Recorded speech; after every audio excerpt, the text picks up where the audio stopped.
So maybe it'd be good if we went from Chris to Austin, and people just introduce themselves, who they are, how long they've been coming to TIA, and who they work for.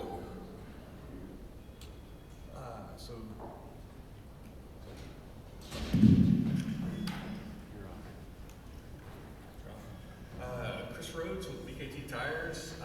Been in the industry for 20 years, so not quite a millennial, like Gen X, so maybe a grandpa out there, but yeah, appreciate this opportunity and appreciate TIA for putting this panel together. I'm JP. It's actually extra loud. I'm JP Dowling. I'm with CMC Tire. I've been to the TIA conference just once before, but it's my second time. I've been in the industry for, gosh, about 15 years. I also claim Gen X. I think I'm right on the border, but I guess I identify as Gen X. I'm Eric Griffin, Inland Tire. Also not a millennial. Do you see the problem there? But I've been in the tire industry my whole life, third generation family business, and I've been coming to TIA. I think this is my 12th or 13th year. I'm Sam Paul with Yokohama Tire. I've been in the industry now for 15 years. Yeah, happy to have the opportunity to sell this company. My name is Austin Hale with McCarthy Tire Service. Been in the business 10 years.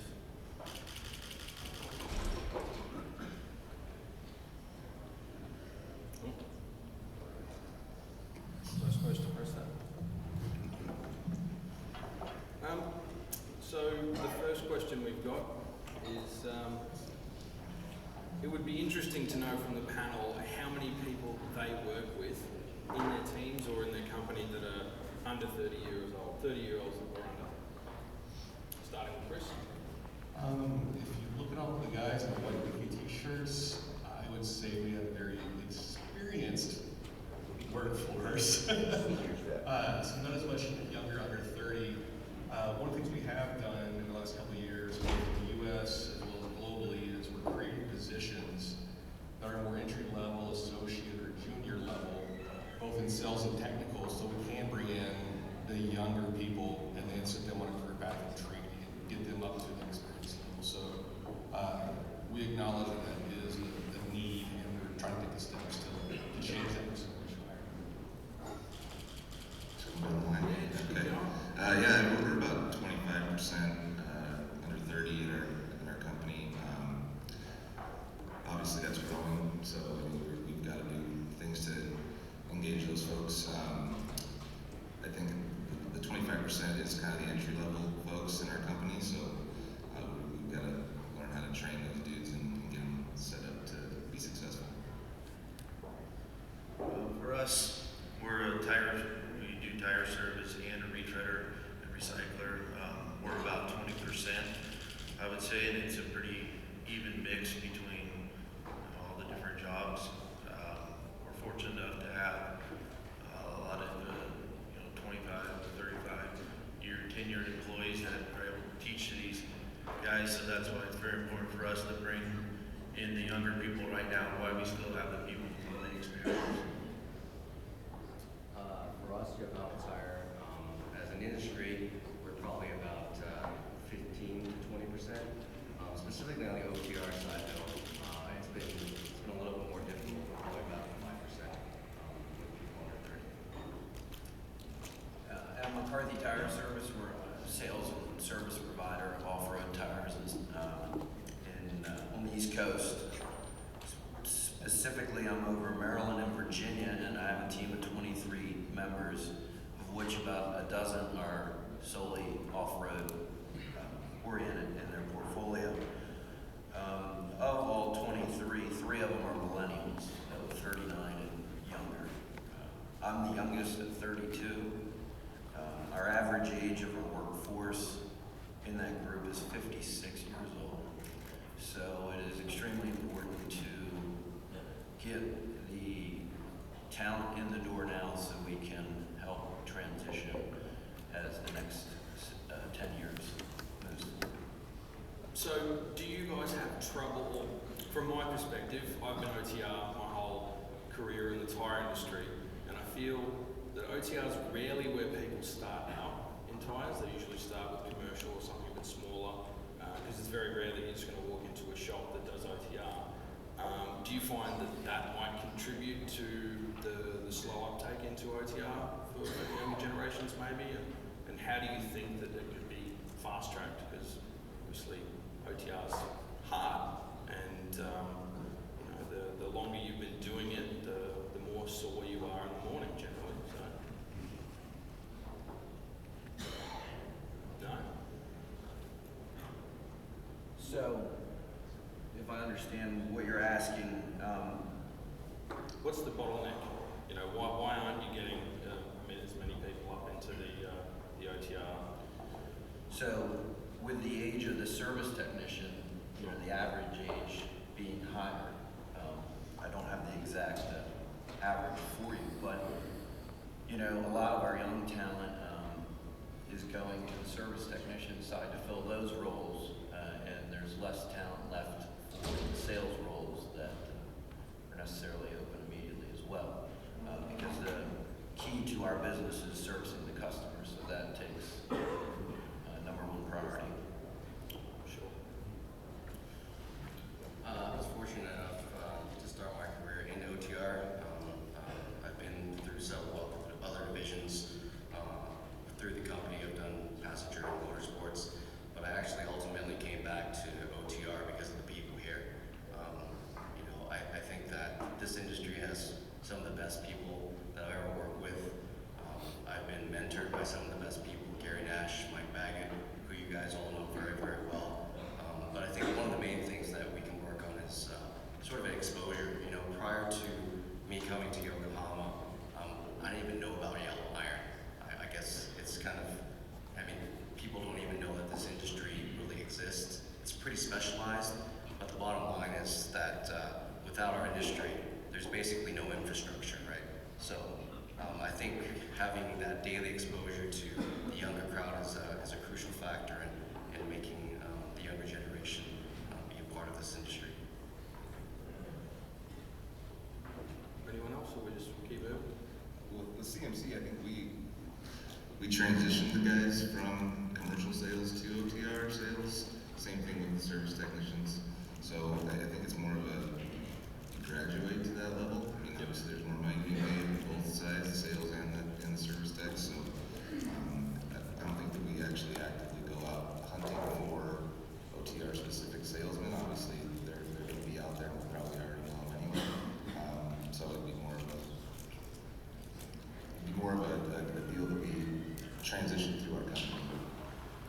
Sam brought up an interesting point in that OTR is very different to all the other segments. There are problems you're going to encounter with OTR service that you're never going to find in commercial. I'm sure that's the same the other way, going the other way. But the mentorship was very interesting. I think that's something that certainly helped me. I was very fortunate in Australia with the sites we had to get some good mentors in OTR and sort of lean into it that way. Is there anything in any of your companies that you do to formalize that mentorship? That's, in fact, that's our focus is, as we're going to get the younger or less experienced in OTR in, we're trying to be very purposeful on our onboarding, getting them in board, and setting goals for them, not sales goals or activity goals, they're there too, but more goals on learning experience gained. Partnering up with a key mentor, but also making sure they have exposure traveling the country and work with everybody. Because there's different mentors with different levels of experience that they can give different things. And also there's even a training curriculum on, okay, here's where you're coming in at, but how do you get a person from zero to functional and providing value to customers? They have to know things. And you can spend a long time gaining that experience, but if we can take it and fast track that in a systematic way of understanding these things, that we're doing that to get them hopefully there quicker. Sure.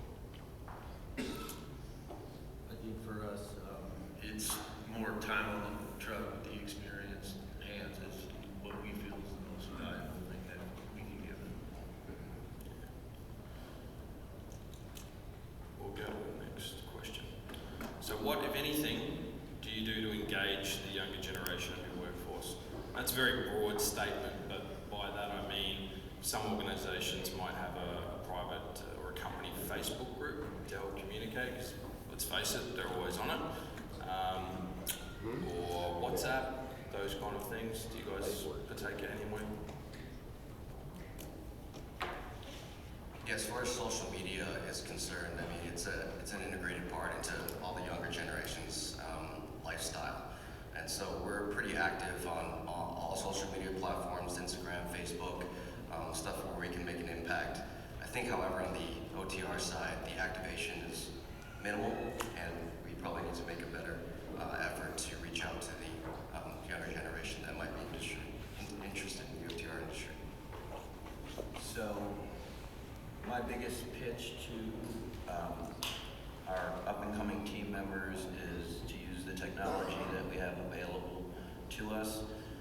Our total tire management software program that we utilize is TreadStat, and that's something that caught my attention about 3 months in the industry, and I feel that if you can understand what that tool or other tools like it can do for both you as a sales and service provider, you can have great success in the field with not only existing business but attracting new clientele as well, especially as that clientele has millennials up and coming in their workforce as well. So TreadStat or other programs like it, obviously has been around for years, but it is all about implementing it to its fullest capabilities, taking it beyond a snapshot and utilizing it as a cradle-to-grave tracking program, both for you as the dealer and for the customer as the end user. So, do you think that millennials or Gen Ys have a bit of an edge with newer technology like that? They're used to it, they use that kind of stuff every day. Yes, so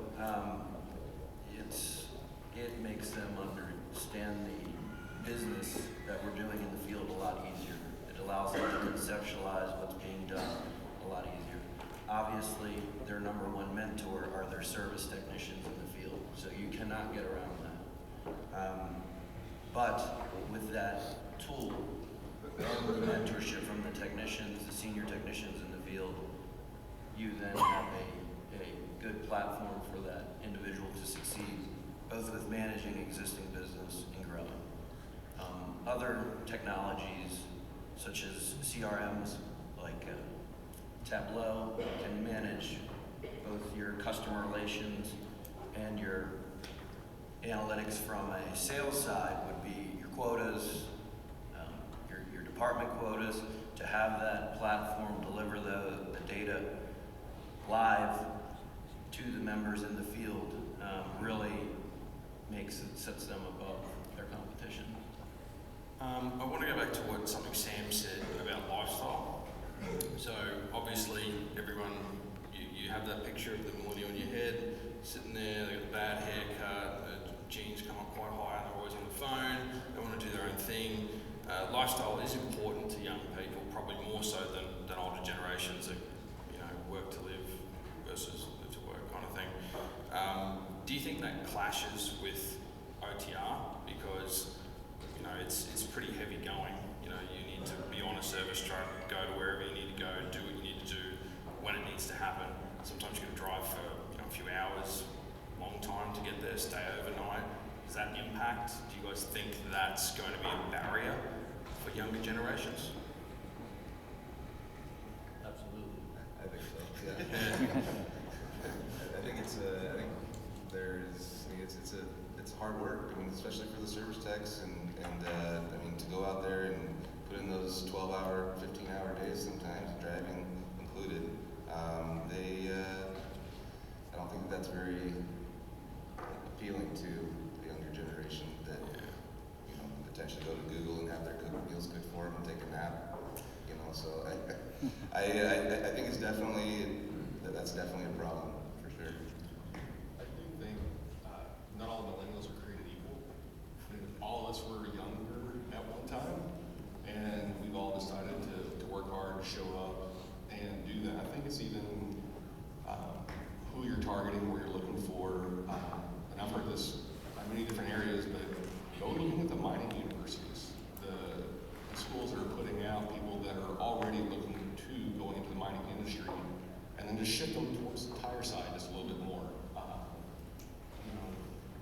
more to that style of millennial rather than the liberal arts guy.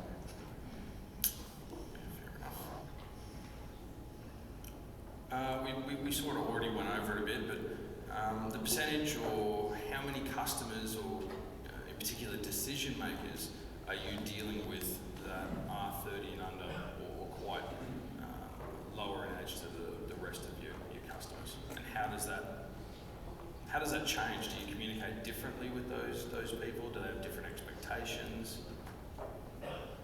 Our customer base is pretty, we don't have very many that are 30 and under. But I think that's going to be changing, so we need to be prepared for that. I think that goes along the lines that Austin was talking about with the tread stack clean, that will be used clean. So anyway, but yeah, I think that's using that technology that's available to you to further your process with the younger generation is going to help. I think that there is some feedback from the older generation on that, on those platforms that is good. But I think that as the decision makers get younger, that's going to be more of a focus. Yeah, they want that information now. You know, we don't have that many customers that are decision makers that young, but we do have a few. You know, maybe the core has been passed down to the family business, and you know, when we use TreadStat as well. I mean, we make sure that he gets his TreadStat right away with the pictures, the recommendations, and everything, so he has it all in his fingertips, and he, in return, makes decisions fast as well. So. The instant gratification, generation, they want to see results now, and I think we all know that if you want results in OTR, you will sometimes have to wait a year or more to see how well those tyres you've installed are working, how the tyre life's going, and all those kind of things. And I see that personally as a big change from other tyre industries. So I think too, it's the speed that all can work and respond to is quicker. But I think it's still the same thing. Of like, no matter if somebody is sitting in front of you 60 years old or 25, it still goes back to respect. You know, listening to the person in front of you, finding out what their problems are, and what it is we need to do to solve it. So again, same but different. You know, just be fast. similar question, do you engage or do you target younger customers any differently? Have you been utilising social media? Facebook is something that's been around for a long time, and it's not really a new technology anymore. But things like banner ads have been around forever. But WhatsApp, Twitter in particular, do you guys utilise any of those things to target customers? The only platform we use is LinkedIn. It's the only one we really use. Wherever, if we come out with a new tread design, retread, or show off some new equipment you got or something like that, we post it so you can reach people very fast and easy. Touching on the prior question about customers under 30, we only have one in the tri-state region I work in that is under 30. There is a large class of mid-30 age group that graduated from schools like Virginia Tech with mining degrees and have worked their way up from plant managers to region managers, and they're now reaching out to their schools and attracting more talent, coming in that early to mid 20-year-old range. The other thing to complement Treads or any total tire management software program and the ability to utilize it to its fullest capabilities is using additional software like Field to Base, where you're actually able to have your technicians input their field work orders, tire change cards, and that information gets back to you immediately, instead of having to wait until the end of the week until they physically bring their paperwork into the shop, and then you're able to then input the data. So to improve that process, the Field to Base software is something that we are looking into further, and that was introduced to us from our retread provider. So that's been a huge advantage to speeding up in the field. Another opportunity that all of us can take advantage of, the National Stone, Sand, and Gravel Association, the NSSGA, they have a Young Leaders Conference, which is under 40.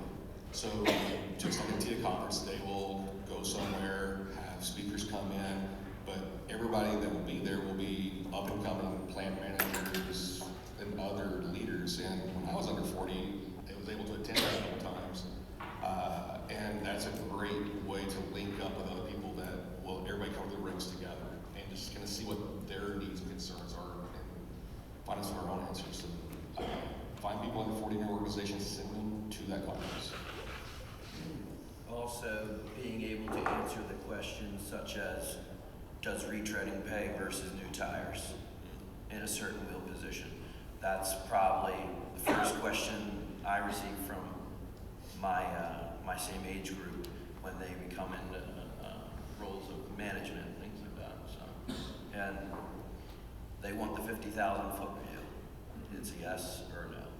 So. Leads straight into my next question. Very perceptive, Austin. Main barriers, is it just money? Is it the fact that they have to work really hard? What are the main barriers to people getting into OTR? Because I see it as a fast approaching problem. You're going to have a lot of people retiring who've been doing something for 30 years and know everything about the job, and suddenly you've got Jim's retiring in 3 weeks and Bob is going to join him for 3 weeks, and then you've got to learn everything. It's just impossible. So what are the barriers? I mean, for us, I think we're in Northern California, so we have lots of barriers.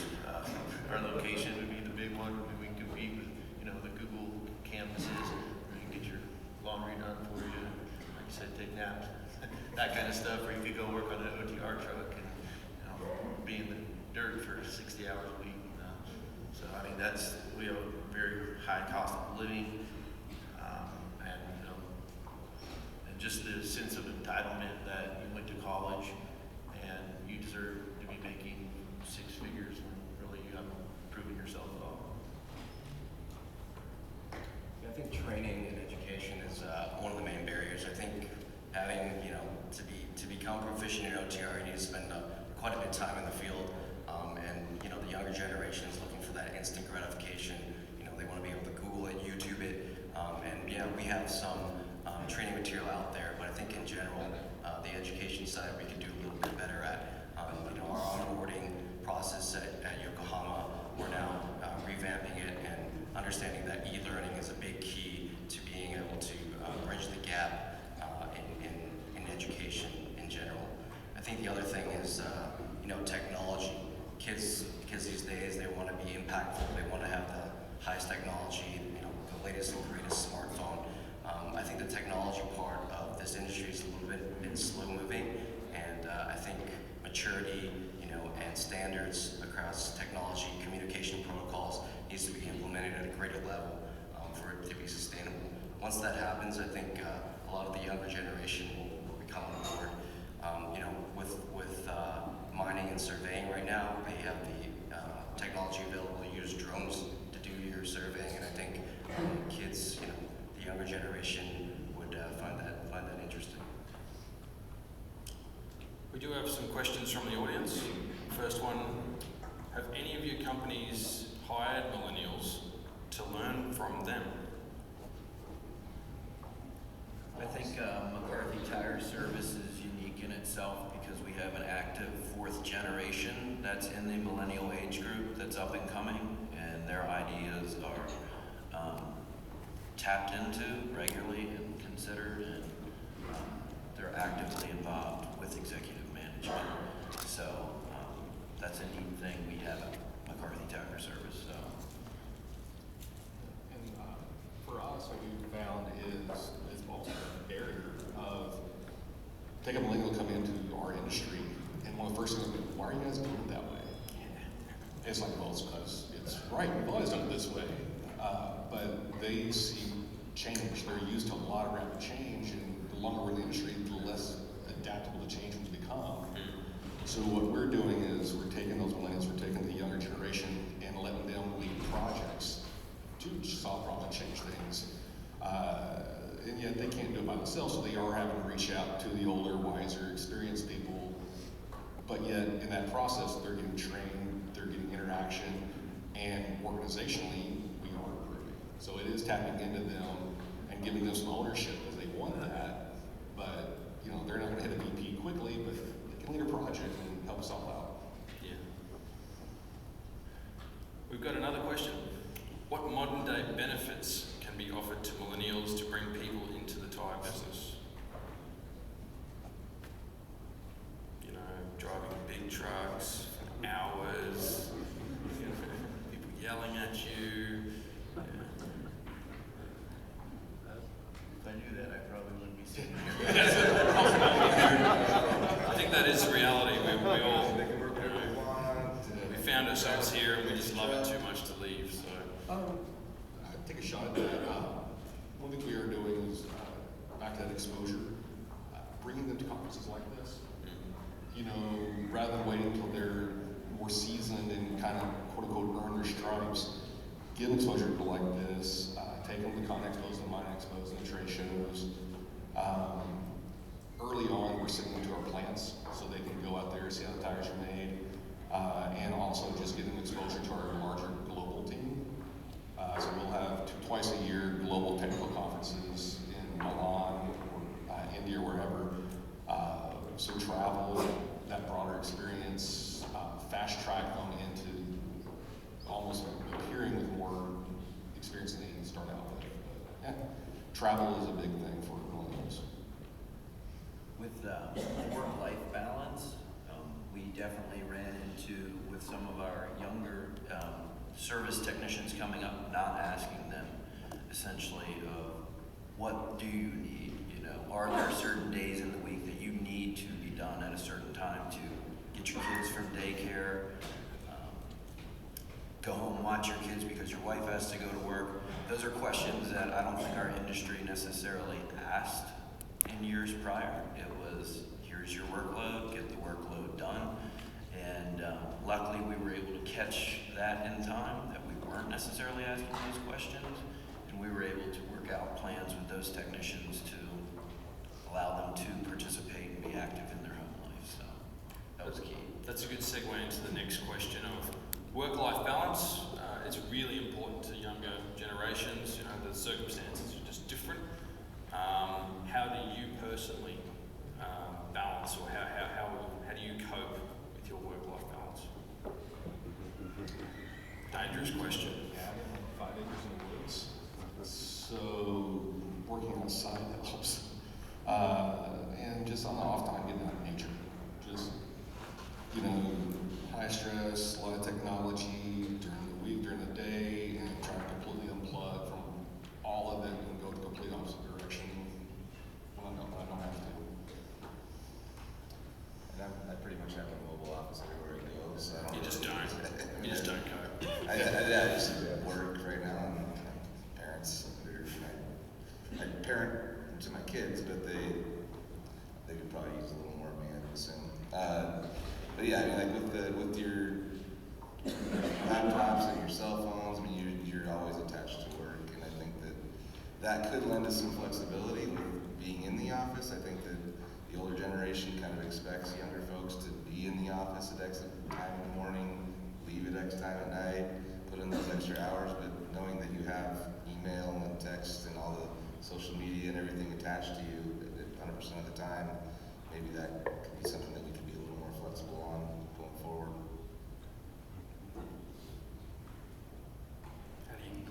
Tell us all, how do you cope, Eric? We have just under 50 employees that work for us, and it's hard to unplug. I mean, when you have your own company, you don't have that luxury. It's part of just, that's what you chose in life. But I like to spend a lot of time with my family, my kids. I have 2 young kids, and they make everything easier when I get home.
wind up succeeding in some way or another, you're going to be working around the clock. So you need to have a team built around you and your organization.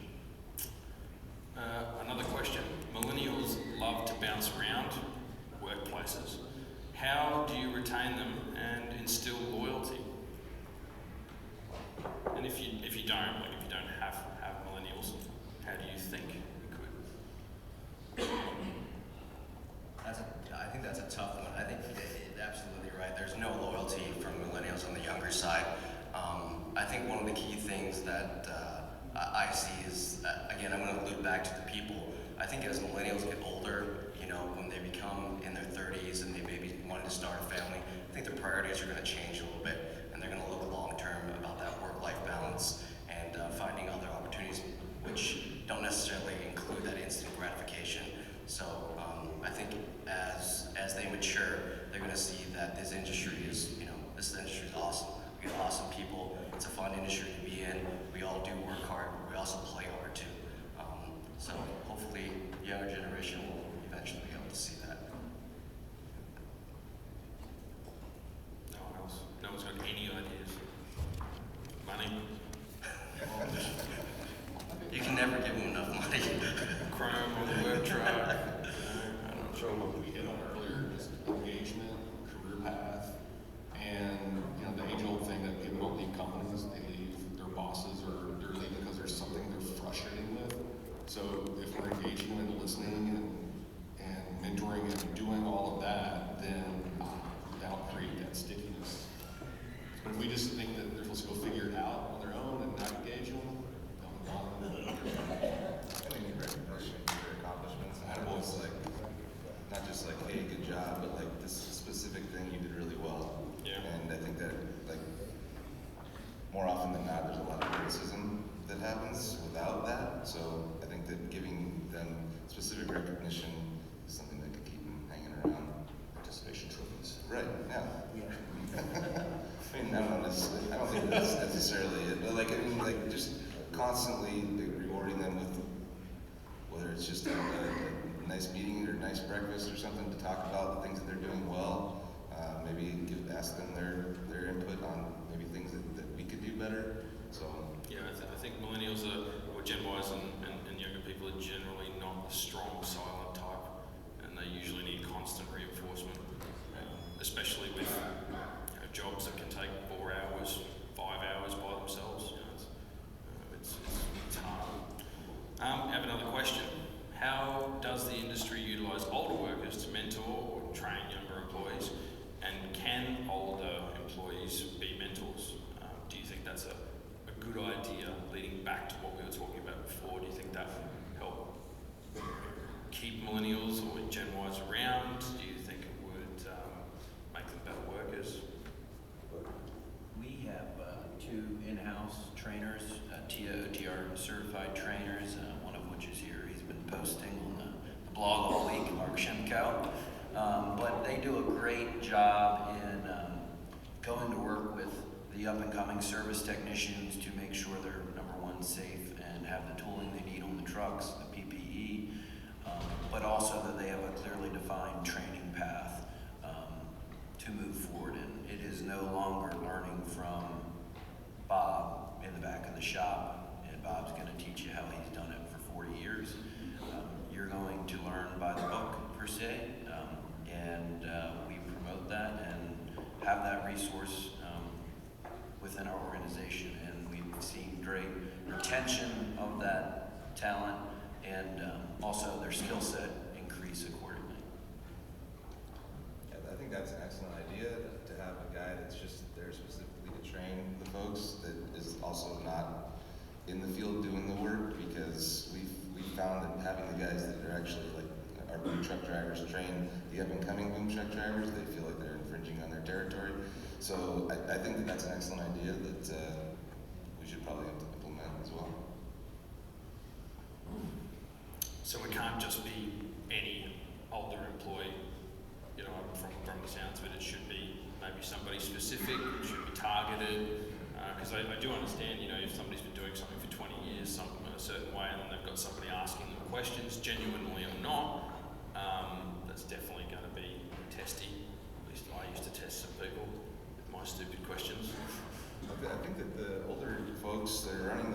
trucks or, you know, in the service vehicles, I mean, that's a tough job. I mean, you know, at some point they have to get out of that truck, right? And then if you don't have anything to give them, then you're kind of stuck. So I think having a guy that gets out of the truck and moves into a training role, if you have the financial capability to pay a guy to do that, I think that'd be excellent.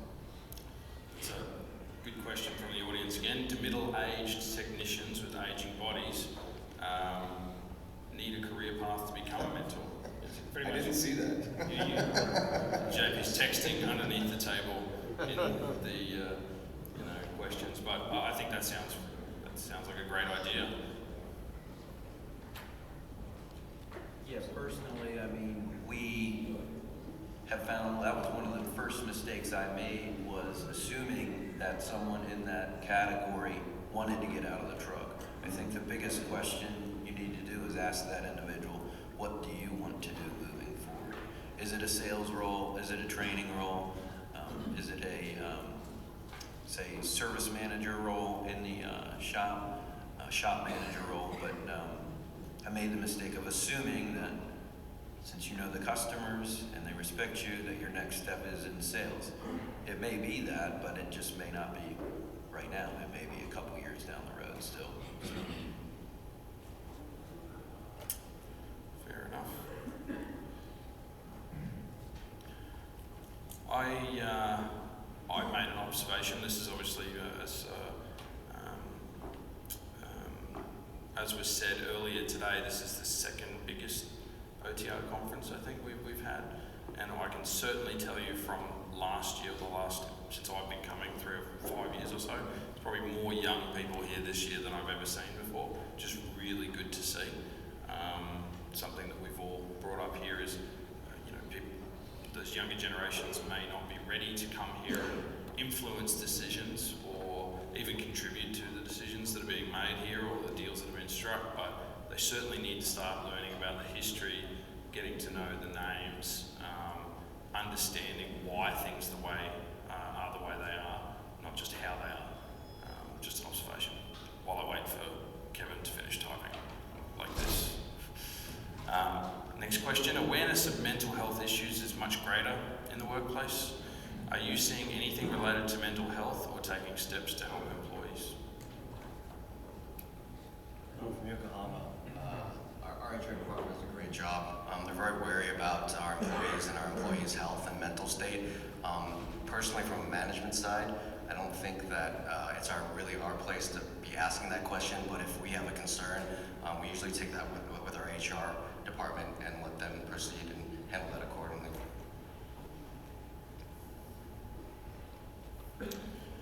Yeah, I think certainly it seems like a hallmark in the media of younger generations is just being a bit soft and wearing hearts on sleeves, get offended by everything.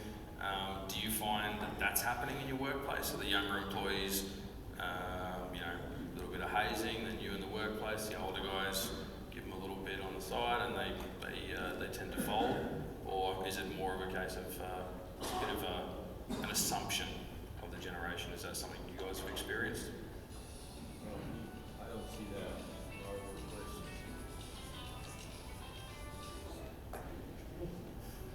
That doesn't happen to young employees. I'm just saying. Much quicker on the finger. I couldn't do that to a millennial. I couldn't just point them out and leave in tears. I'm a Gen Y, I'm not a millennial.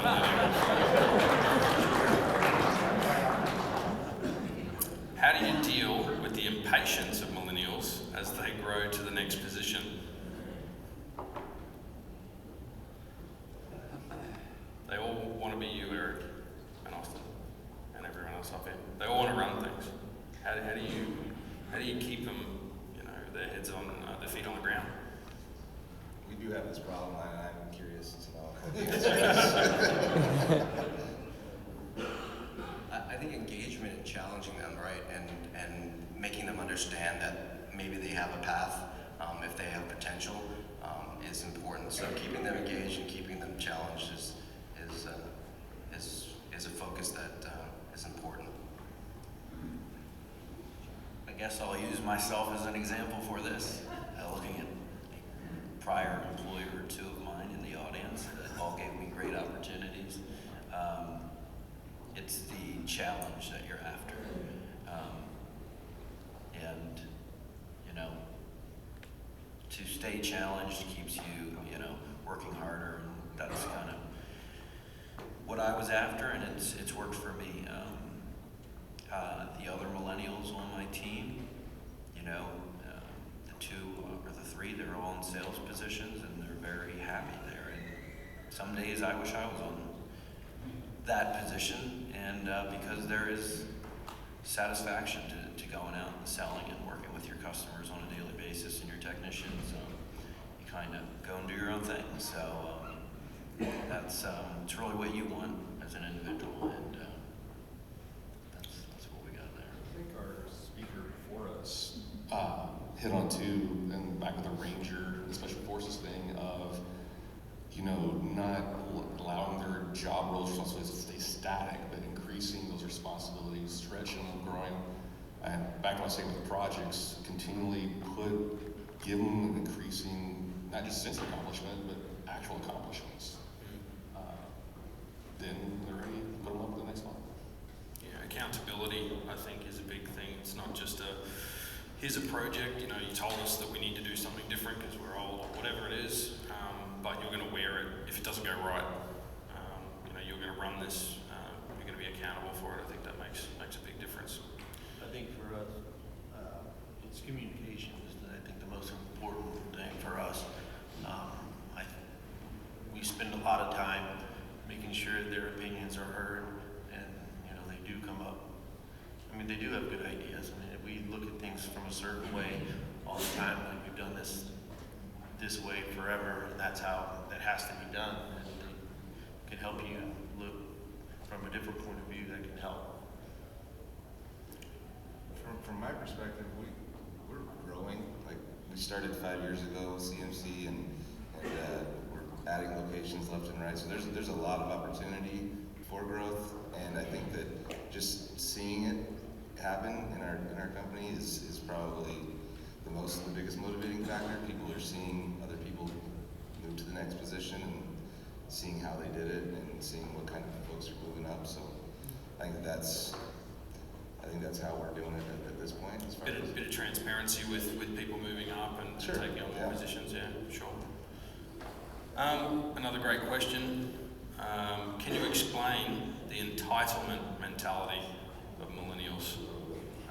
And what happened to work hard and make gains rather than get a trophy for just showing up? Don't we all deserve trophies for showing up? Yeah. This may be controversial, let's take a stab, but soft parenting.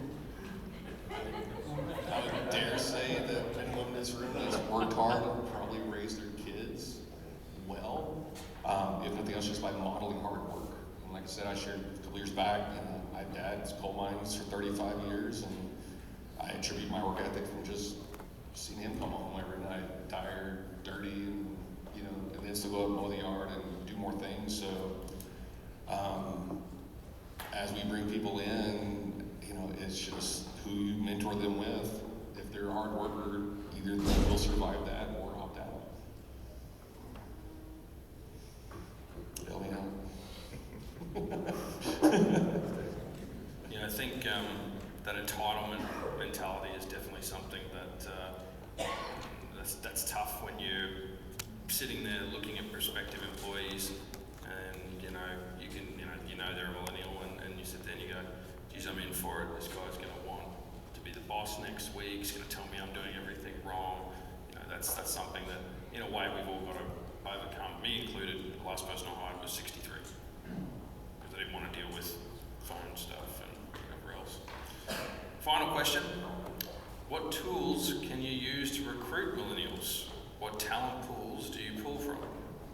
Facebook, LinkedIn, or is it just word of mouth, newspaper ads? We've definitely been becoming more involved with any of our current employees past educational institutions, whether it's high school, technical school, college, tapping into those institutions and their classes coming out of those institutions is where we need to be, whether it's service talent we're looking for from a technical school or sales talent from possibly college. So that's what we've been tapping into.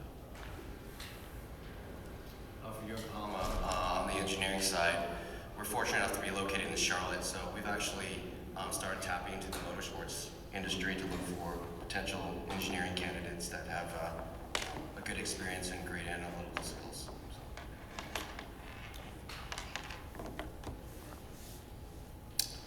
Well, if nobody has anything else, that was my final question from the audience. I think hopefully you've all learned a little bit more about millennials and Gen Ys and this and that, but by all means come and talk to anyone up on the panel about this. Push more of your questions and things to the younger people you see around. Just ask questions. Thanks very much.